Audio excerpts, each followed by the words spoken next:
Digital electronic circuits can be divided into two types as combinational logic circuits and sequential logic circuits. Okay, all you know that the logic circuits mean decision making. In the old world, we can make logic circuits in two types. Okay, they're asking the next question. Write down the main difference between a combinational and a sequential circuit. In the old world, we create two types of logic gates. So the one is combinational logic circuits and the another one is sequential logic circuits. The main difference between these two is the memory. I mean, the memory means the output, some logic circuits, the output is only depends on the instantaneous input what you are giving. But for some logic circuits, the output not only depends on the instantaneous input what you are giving, but also it depends on the previous input what you are gave. For example, so they are asking only the difference, but I wish to make you to feel that physics here. So nowadays we are surrounded a lot of logic circuits. For example, everyone using the smartphone nowadays. So let's consider in your smartphone 3 days before. 3 days before, you heard a music in your smartphone, but at that time, you felt that the loudness is not enough to you. So you increased your volume up to 70% on that time and hear the music. And after 3 days, again you wish to hear the same music, and now you turn on your player and now you play the same music, but still the loudness, the output still same as what you said 3 days before. How does it remember the input? How does it remember the input what you said 3 days before? So that's the ability to remember, the remembering power of the logic circuits. Nowadays, according to this, we can divide these logic circuits as the human needs and the wishes of the human. We divide in two types. The one is combinational logic circuits. The another one is sequential. So the main difference between these two is a combinational logic circuit. A combinational logic circuit. The output it only depends. The output is only depends on the instantaneous input that what you are giving to that. But for the sequential logic circuit, the output not only depends on the instantaneous input, but also it depends on the previous input what you gave to that. So for in every smartphone, there is billion trillion number of transistors inside. Those transistors creates a numerous number of logic circuits. Those logic circuits make you to take decision in the every smartphones. But how does it works? We don't need to go much deeper into the deeper electronic levels. So in advanced level, we are going to only focus on the basics of these two. So we don't need to consider a lot of deepest electronics. So I hope you understood. So in this chapter, we have to know the difference only. Okay. So the main difference is the remembering power. So I mean, I'll just explain you in a better way. So I said, 3 days before you set the volume level, but still it's remember the same volume level what you said 3 days before. Still the output depends on the input what you said 3 days before. So that is the example for the sequential logic circuits. The sequential logic circuit, the output depends on the previous input. So sometimes you may ask, then what is the example for the combinational logic circuit? The example for the combinational logic circuit is there's a lot of circuits inside a smartphone, but I'll explain you in a simple way that, okay, you are talking over your phone with your friend, and every instance you are getting a waveform like this. This waveform is the reason to communicate with your friend. This waveform you can get from the electromagnetic waves, but this is the waveform which is represent the volume pattern of your friend. So for this volume pattern, we give this to the processor, I mean the logic circuits. These logic circuits only amplify or only give output which respect to the instantaneous input what you are giving. If it is a sequential logic circuit, same like that, it's again, for example, 3 minutes before, your friend said hello, but still you are hearing the same hello. You could not conservation, you could not make a clear conversation with him. So for this instance, we need only the instantaneous input amplification. We don't need the previous input amplification at this point. We only need the instantaneous. When you talk at instance, the output should be depends on the instantaneous input that what you are giving. We don't need the previous, we don't need to care about the previous input on this stage. So that is why our needs is at this point is different from the previous need. So that is why we design two kinds of logic circuits. The one is combinational logic circuits, and the another one is sequential logic circuits. In Tamil, we say for combinational logic circuit, சேர்மான தர்க்க சுற்றுகள், and the sequential logic circuits mean தொடரி தர்க்க சுற்றுகள். Okay, that is the main division in the logic gate circuits, combinational and sequential logic circuits. In our syllabus, there is a lot of sequential logic circuits, but for our syllabus, we are going to only focus the one and only simplest form of sequential circuit, which is flip-flop, SR flip-flop. This is the very basic sequential circuit example for our syllabus. So it could remember one bit of data. So the output of SR flip-flop is not only depends on the instantaneous input that what you are giving, but also it depends on the previous input what you gave to that. So the one and only simplest example for our A-level syllabus is SR flip-flop. This SR flip-flop you could make by using a NAND gate, and also you can make it using NOR gates. But for our syllabus, we only need to study this SR flip-flop creating using only the NOR gates. So we don't need to study about NAND gate SR flip-flops. Okay, right. So you have to remember this SR flip-flop is the example for the sequential logic circuits. It could remember one bit of data. One bit means 0 or 1. So you may study deeply in your syllabuses, but I just remember you for the purposes. That's it. So now let's move to the question. So I give you a short theory revision for the questions. So always you should understand the concept. So then only you could answer any questions they asking. Okay. Write down the main difference between a combinational and a sequential circuit. I said, the main difference is ability to remember. So we don't need to write this. We have to write in the original form. So I'll write shortly. Combinational logic circuits. Combinational logic circuits. The output depends, you write clearly, okay, only on the instantaneous input. It's not depends on the previous input. You could write, okay. Sequential logic circuit. The output not only depends on the instantaneous input, but also depends on the, you could write, okay, depends on the previous input. It has an ability to remember the inputs. So that is why 3 days before you hear the music in the loudness, still the mobile phone maintain the input you gave 3 days before. There is a lot of circuits inside mobile phone. I just explained you for the sound circuit. So you can consider by using the brightness circuits also. The mobile brightness also, example for the sequential logic circuits. When you off the auto brightness, now it starts to work in the auto, and you start to off that. So now it starts to work in the same sequential circuit mode.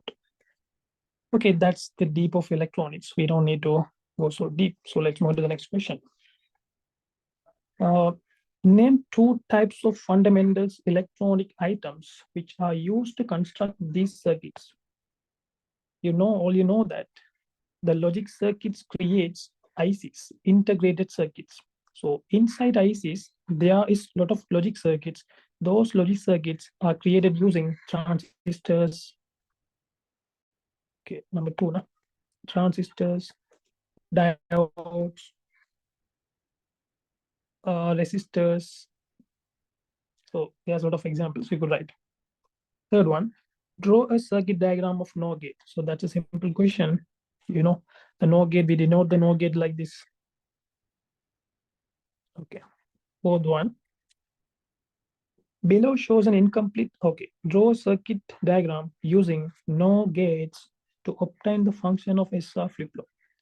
I remember you that we could make the SR flip-flop using NOR gates, and also you can create it that using the NAND gate. But this question, they are asking this, what is our in syllabus? So which is, we need to create NOR gates only using NOR gates. Okay, that is the our syllabus. But again, I remember you, we could create using NAND gates, but we don't need to focus on that. Okay, simply the circuit form. The circuit form we denote like this. Here is S, here is R, and here Q, this is Q bar. But for the circuit, so this is the circuit form, but for the inside circuit, it's look like this. Oh, you know that, no? Okay, we have to write these two here. Okay, so be careful. You have to mention the pins clearly. So here is R, here is S, here's Q, here's Q bar. Okay, that is the circuit of the SR flip-flop using NOR gates. Okay, but you could understand by using these two diodes, sorry, these two gates, you could understand the working principle of SR flip-flop using this diagram. But I don't need to consume a lot of time of yours, so I'll explain you. So you may study it in theory. So I'll simply draw the diagram. That's it. But electronics is the simplest and easiest subject to understand the modern physics. So modern physics, the modern world. Okay, this is compulsory. So it is an easier subject. This is not a sitting. Okay, the B part.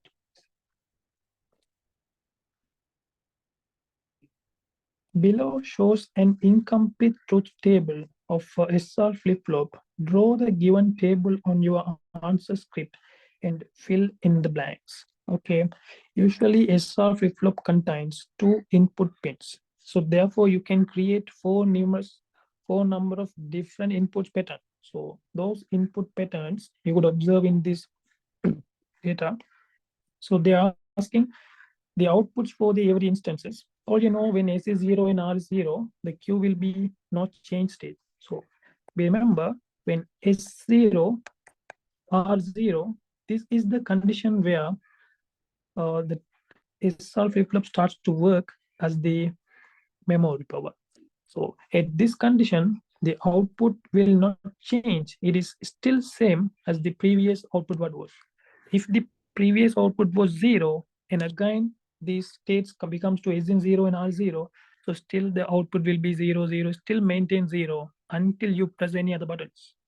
But if the previous output was 1, still the output will same 1, 1, 1. So the condition is where it's working like a memory, that is the S in 0 and R is 0. And this condition, it works like a memory.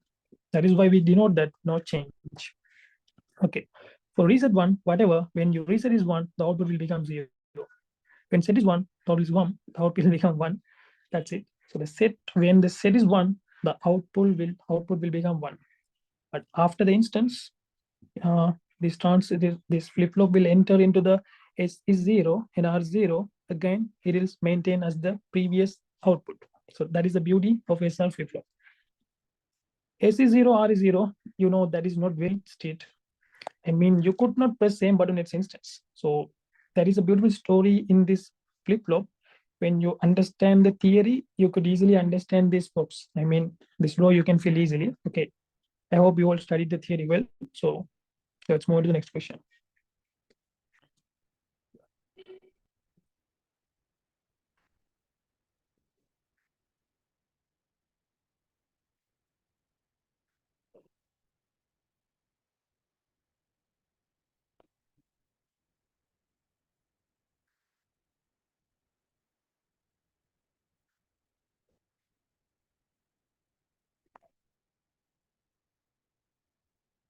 In B part, they're asking, Below circuit 1 is constructed by using two identical transistors T1 and T2. Study in simply. The function of a bipolar transistor in SR flip-flop. Graph 1 shows the transition characteristics of transistors which are okay.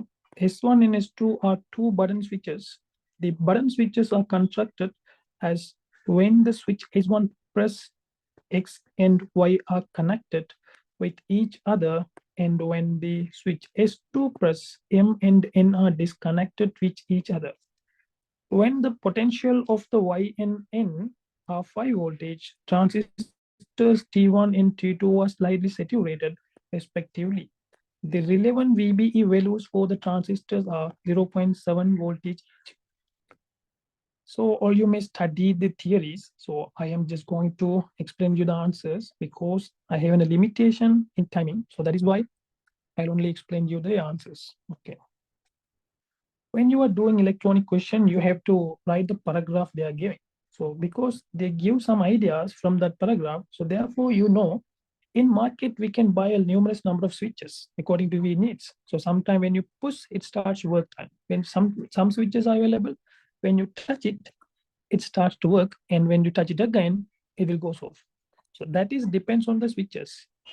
According to that, here we are using two type of switches. The S1 is one type of switch, and the S2 is another type. So they are telling that the when you press S1, it will make contact X and Y. So that means when you push, the S1 starts to work. Meanwhile, when you push S2, it will disconnect the M and N. So that is the data we have to understand from this paragraph. So X and Y are connected with each other, and when the switch S2 plus M and are disconnected with each other. When the potential of Y and N points are 5 voltage, transistors T1 and T2 are slightly saturated. So that is an important thing you have to note down from this paragraph. Okay. So when the voltage at Y or N become 5 voltage, this transistor will enter into the saturation region. You know the condition of saturation. When the transistor becomes saturated, there will be a lot of condition you have to remember.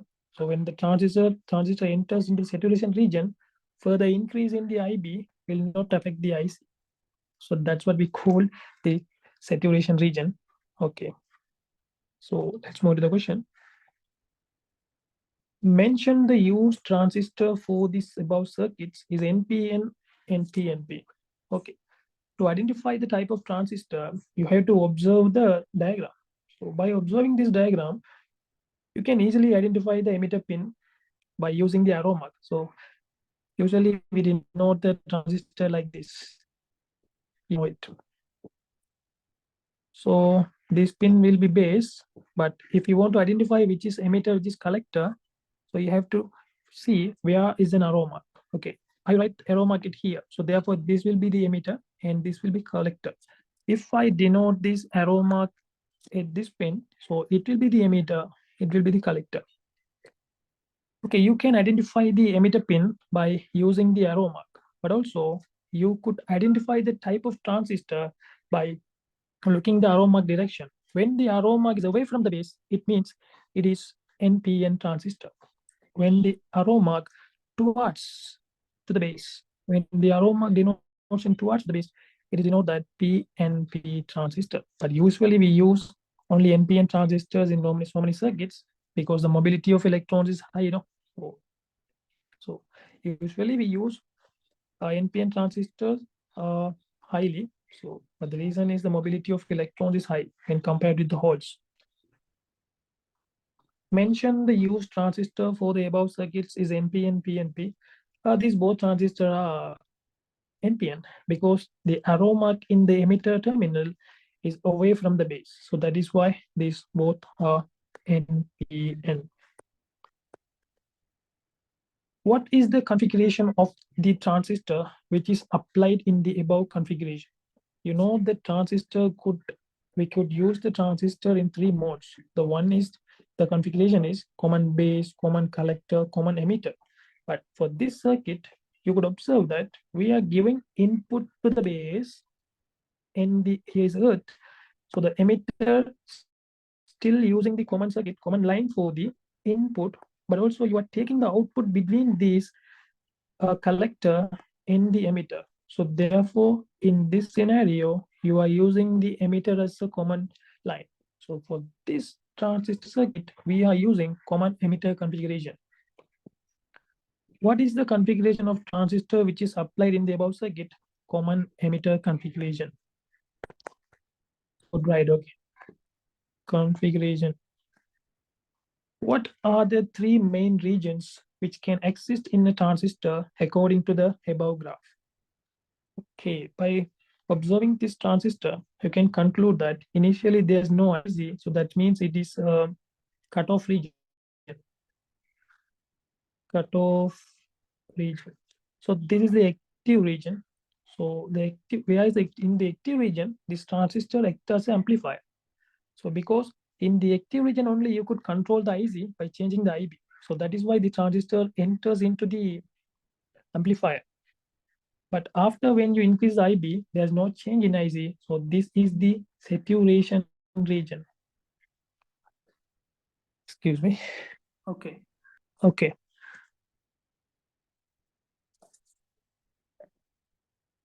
Hello. Okay. The next question is, consider an instance of pressing only the switch S1. Okay. So the question number 4, I have to write. But I'm again remembering you that you have to understand the concept. We don't need to mug up anything. You have to understanding the working principle of each electronic devices in our syllabuses.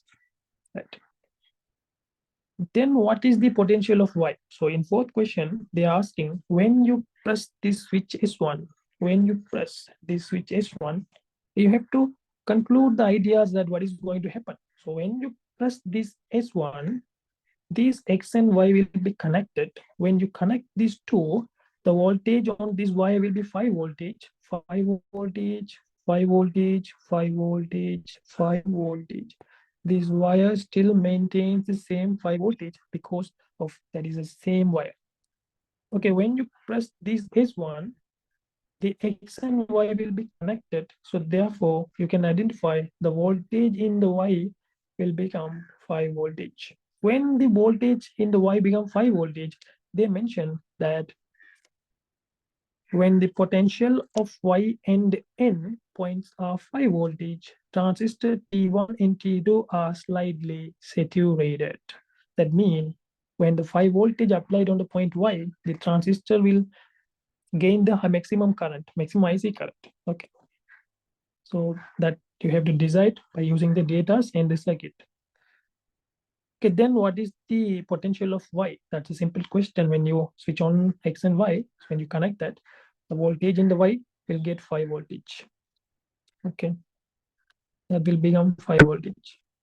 Calculate the base current IB flowing through T1 transistor.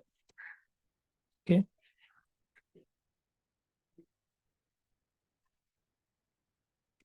Okay, so this is an essay question. If it's an MCQ, you could easily judge that totally the voltage difference across Y and the emitter, here's Earth. So therefore the potential on this point will be 0.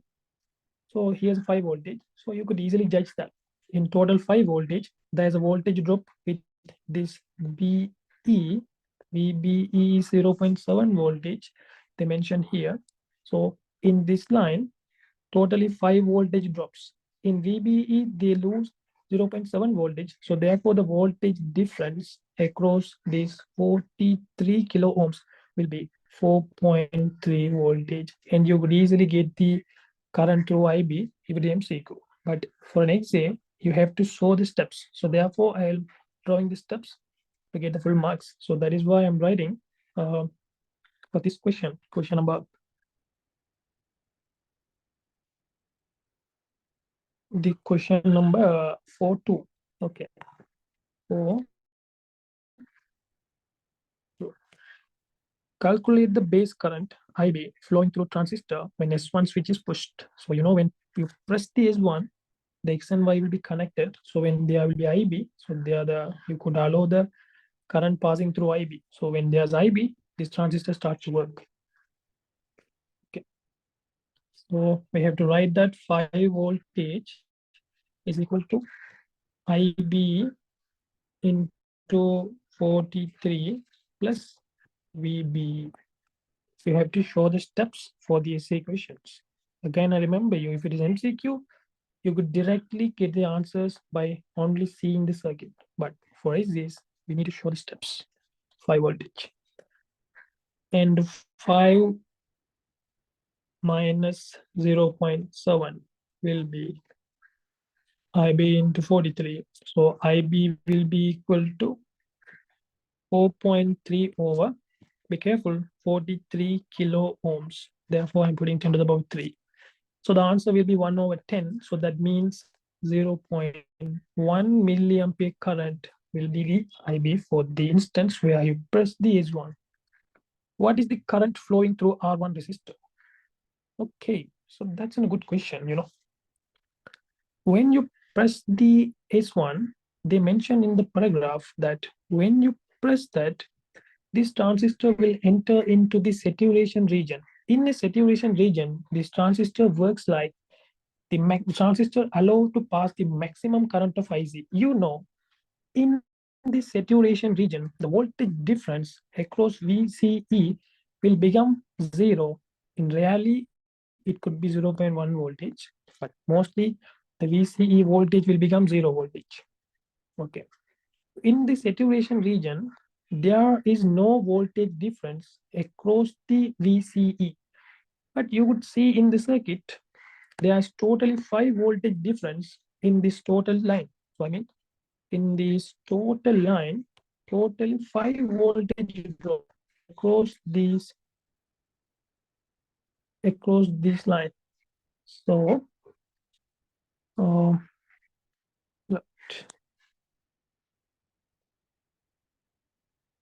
in this line, totally you are dropping 5 voltage. But you know, in the saturation region, a transistor there is no voltage difference across VCE. So that means if A is 0, the voltage on the point VA also becomes 0. It is created by the maximum current. So therefore, the total 5 voltage need to be followed this R1 resistor. So this is an essay question. So you have to show each steps in the question. So I am writing that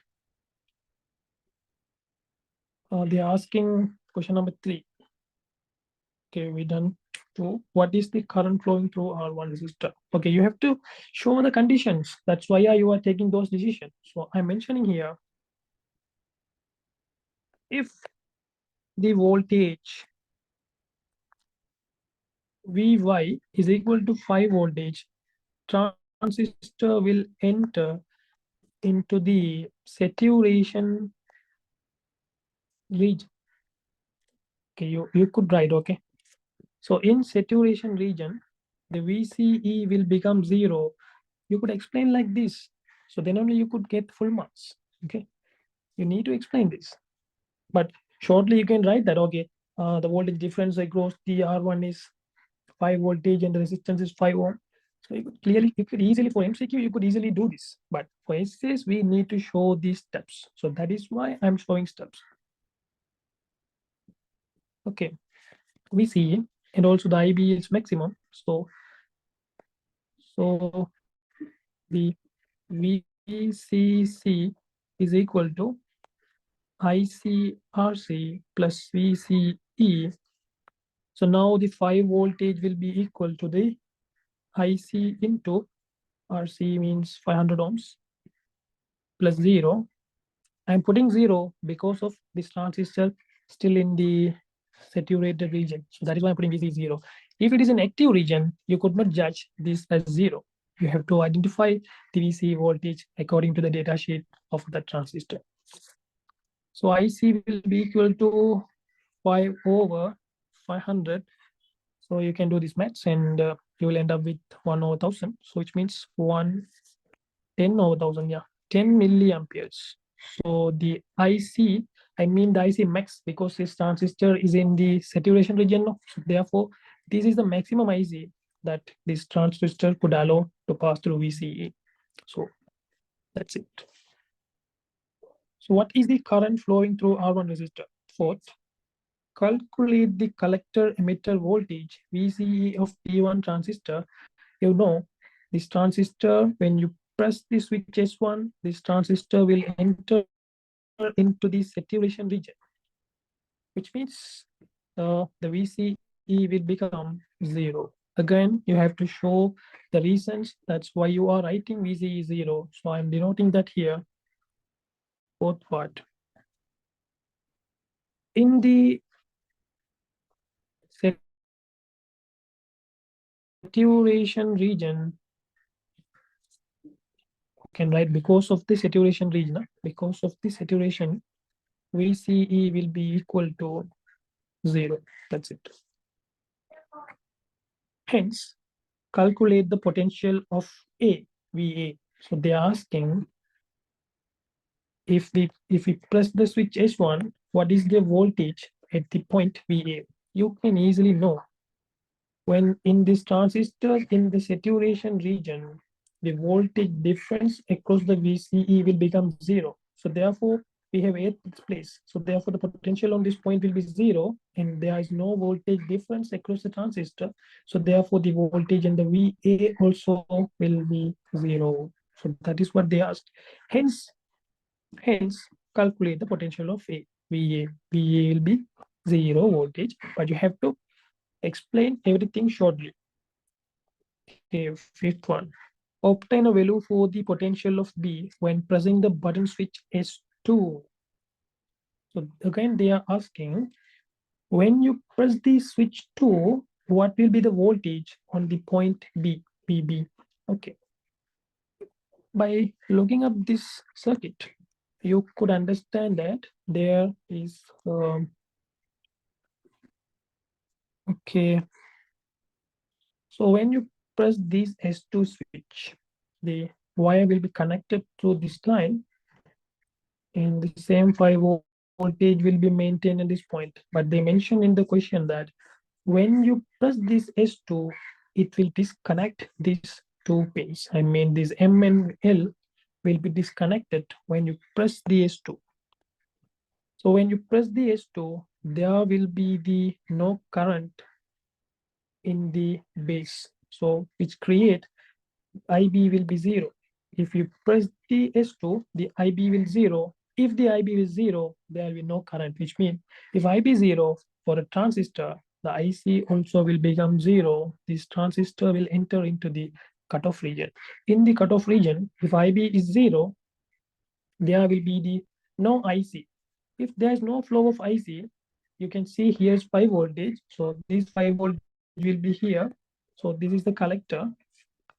If there is no IC, the voltage difference across this R2 is 0. I mean, for any resistor, by using the Ohm's law, the voltage difference across the resistor will be equal to delta V into is equal to I into R. If the current is 0, the voltage difference between that resistor will become 0.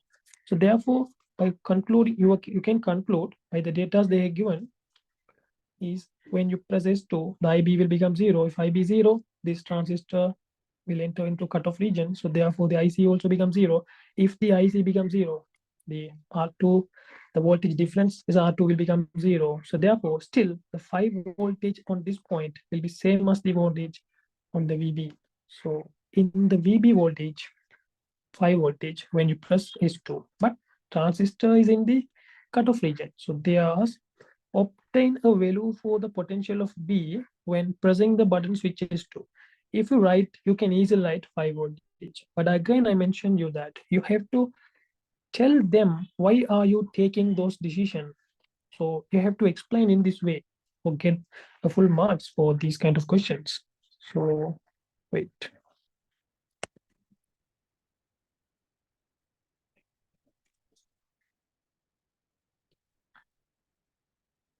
Right. So for fifth one, I'm writing here. So when S2 pressed, IB is equal to 0. Transistor will enter into the cut-off region. Okay. If IB 0, if IB is equal to 0, IC will be 0. If IC 0, RB, RC, IC will be 0. So therefore, the VCC is equal to the VB. Hope you understood. But I hope that you all are so clear in the theory. So that is why I only explained you the answers. Okay. So the next question. A student has an idea to investigate the function of the SR flip-flop. For this, the output terminals A and B of the above circuit 1 are connected to S input terminals of two SR flip-flops separately. And Q outputs of SR flip-flops are connected to 100 ohm resistors for each as shown in the circuit 2 and connected to red or green light emitting diode for the each. Okay. Then the students observes the functions of LED by pressing and releasing S1, S2 buttons at once. At once, he presses S1 or S2. Right. Draw the below table on your answer script and mention the relevant LED or on or off for each instance. If the LED is on, put 1, and the LED is off, put 0 for the table. Before doing this question, you need to know that the LED will work only if it in the forward biases. Okay. So for working for the LED, the voltage, this is I denote this point as X, denote this point as Y. So for denoting by this, you could conclude that if an LED want to work, the voltage difference between X and Y will be high. I mean, the voltage on the Y should be higher than the voltage on the X point. I mean, this diode, this LED should be in the forward basis. If it reverse basis, it will not work. So that is the idea you need to know. So by observing this circuit, you could conclude that if it is earth, so the voltage 0, voltage 0. If the voltage on this point Q, if it become the voltage maximum, so therefore this LED is enter into the forward basis. When it starts to work on the forward basis, it starts to emit the lights. So we need to see where that's the Q will become 1. I mean, the Q in the point of Q, we need the higher voltages. It depends on the SR flip-flop output. The output of SR flip-flop is depends on the input that what you are giving. So you all know about the SR flip-flop, and now they are asking this question. So you have to fill in these tables by using the condition they are mentioned. Okay, they mentioned that 2 switches are released. 2 switches are pressed for first time. 2 switches are for first time. What that means? 2 switches are for first time. 2 switches are pressed for first time. 2 switches are released.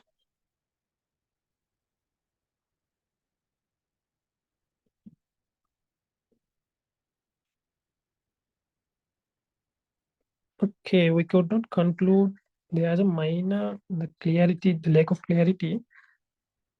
So they mention that some tables initially we don't know the initial condition. So because when you want to judge the outputs of the flip-flop, we need the initial state. So then only you could conclude the output. But in this question, they doesn't mention the initial stage. So again, we could read this. The student has an idea to investigate the function of SR flip-flop. Okay, you can investigate that by only giving to the inputs. For this, the output terminals A and B of the above circuit 1 are connected to S input terminals of two SR flip-flops separately, and Q output of SR flip-flops are connected to 100 ohm resistor for each as shown in the figure. Shown in circuit 2, na? Yeah. In connected red green LEDs. Okay, what he do is, what he doing? What is? Okay, some minor unclarity here. It's okay. We only need the understanding. We don't need the accurate answers. We need to understand the principle of this question. So therefore, what does he do is he connect the VA, this VA output to this input. And also he connect this VB to this input. So that's what he do. Okay. So by means this, when you press, so when you want to understand about the VA, so for VA, so initially two switches are released. You know, normally when these two switches they mention in this paragraph, when you release these switches, normally the X and Y will be disconnected. And also when you release it, the M end will be connected. So therefore, two switches are released. So therefore, the potential on the VA, what will be the potential on the VA? You could conclude that from this circuit. So when you press the S1, sorry, when you released, initially you released, you didn't do anything to that. Okay, so initially the switches in the normal condition. So they mentioned that S1 is normally disconnected. When you press only, it will start to connect the X and Y. So therefore, when you release S1, there will be no current through this transistor. I mean, there is IB 0. If the IB is 0, the voltage difference across that, yes, if the IB is 0, the VA will become 5 voltage. When the VA will become 5 voltage, this transistor gets an input S is 1. You know for a flip-flop, if is an S is 1, and also you have earth this reset, so therefore this flip-flop is enter into the condition where S is 1 and R is 0. Definitely, if S is 1 and R is 0, the output will be 1, which means the Q will be receiving a higher voltage. So that's create this this LED to forward biasing. So therefore, it will start to glow. So when it's glow, you have to denote 1. And the next thing, VB. Okay, we have to consider VB. So they are mentioning that two switches are released. We didn't do anything for the question. Okay, so when you, initial state, when you press this, when you in initial state, they mentioned that normally it is connect these M and N. So that's what they mentioned. Here you can see. And when the switch S2 press M and are disconnected. Therefore, initially these M and are this in the condition of connected. So I mean initially these two pins are connected. So therefore there will be a flow of IB. So which create the voltage on the point N is will become 5 voltage. So therefore the voltage between these M and L will be 5 voltage. So therefore this transistor will enter into the saturation region. So which means the VB will become 0. The VB will become 0. Okay. Yeah. So when the set is 0, two switches are released.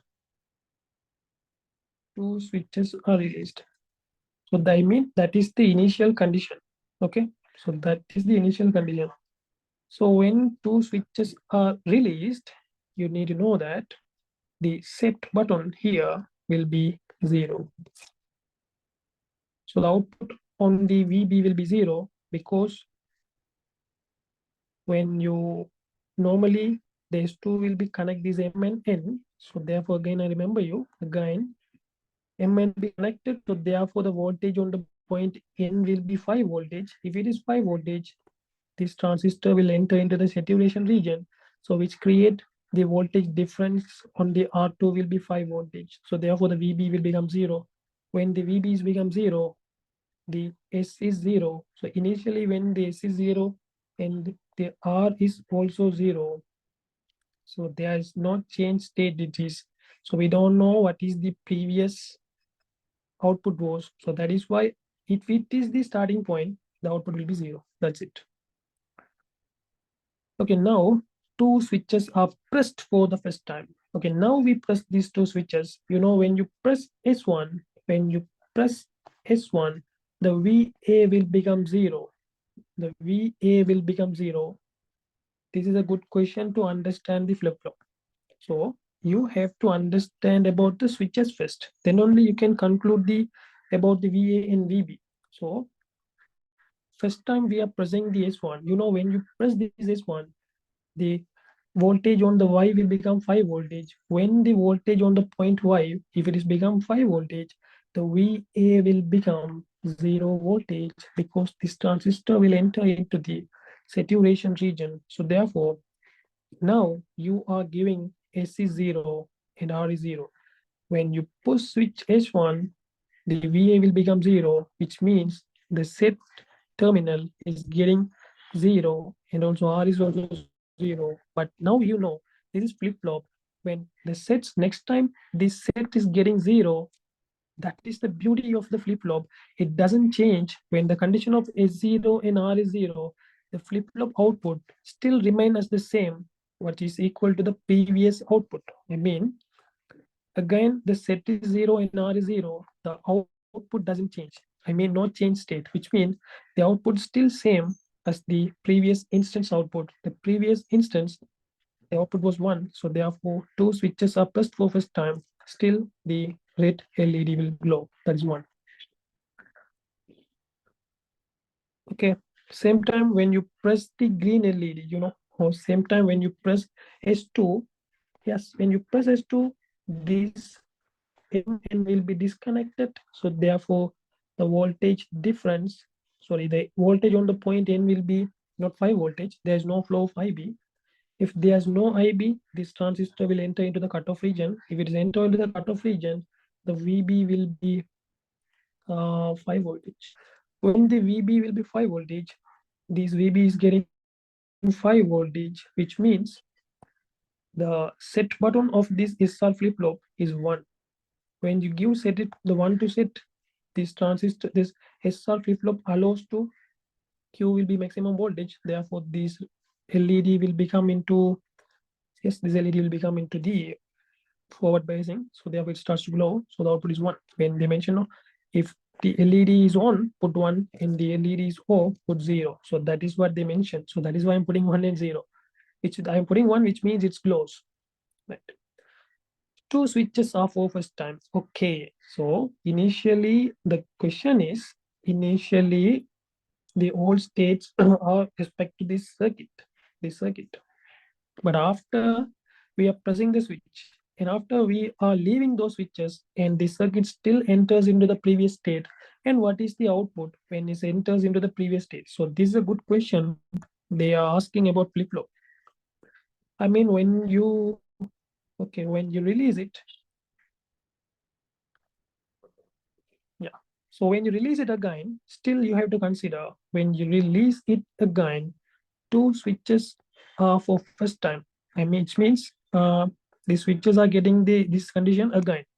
The initial condition, it approaches its initial condition. Okay, so that means now again this transistor's input is same like as the initial state. But you know, uh, in the third state, two switches are for first time. So in the first term, you know, the S1 was the S1 was disconnected. So in the first time, again the S1 will become disconnected. So which means there is no IB. So that's create no IC. So if there's no IC, the VA will become 5 voltage. That means the set is 1. So again the set is 1. The output will be 1 for the red LED, it starts to work. And again, for the green LED, if we enter into the initial state, normally the S2 will be connect the M and N. So when you press, it starts to disconnect it. So you understand the story here. So when you press this S2, it will disconnect this M and N. So that will create no flow of the IB. So if the IB is 0, the VB will be maximum, which is equal to 5 voltage. So that's what that is happen when you press the S2. But if you don't press it, normally it is connected with M and N. So that is the capacity, that is the characteristics of the switch. So after you pressing, it's again is get enter into the previous state. In the previous state, still it's connected the M and N. So therefore the voltage on the point N will be 5 voltage. So if it is 5 voltage, the VB will become 0 voltage. When the VB is become 0, that means the set is getting 0. But you have to remember, this is flip-flop. When this set is 0 and this R is also 0, when set 0 and R is 0, this is in the main state, which means the previous output will be same as this instantaneous output. So the previous output was 1 and now the set is 0, but this is flip-flop. So this will answer, the output will be the same as the previous output, that is 1. So the answer, the point we have to denote is also 1. So this question is fully depend on the theory of the flip-flop. So you have to understand the working principle of the flip-flop. Okay, right, that's it. Thank you.